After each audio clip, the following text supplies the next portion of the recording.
Hello ma'am, welcome to my blog. Ngasi video se ma'am loina yengbu. Ngasi video se nungai dimi ma'am. Competition tau dunia ba koi gi itau ga aiga mala short ta sum competition tau dimi ma'am su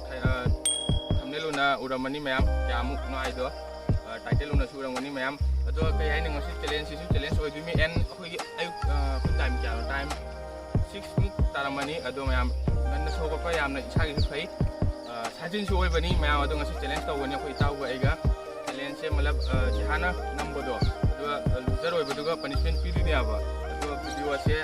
yang narasi ado mayam please loibo yengdu challenge to bodo ai kona utara ke mayam su yengdu challenge to kari challenge ko di mama ado mayam loina yengdu ngasi video nungai di mayam chala si video mayam ji pra short dance ta chen dini aba 100 meter chen dini aba do kana hana ba ji ngasi mayam tau ga lai re competition se ado mayam loina yengdu last nungai di mayam ayo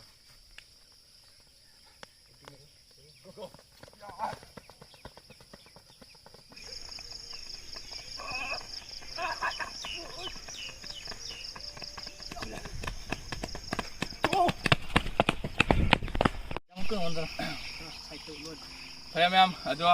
hujikti rest tawdo akoi tawno jiti re ma'am ado mana punishment piduni aba phare mana punishment pidu ai yarage ma'am ke ginai sajin su khara hona tai ma'am loina ayukta hoga lo aba ayukta hoga la punishment su khara jengo aba raun le abu tolo phare to ma'am itaw ma kai punishment ni ba raun le abu tolo lo kai raun na kamana no bol batti do ma'am loina sajin taw ko tawan ready oh yes yes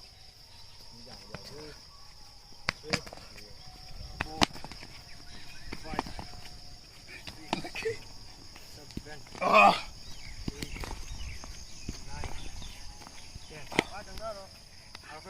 Arokara. Jauh deh. Terus.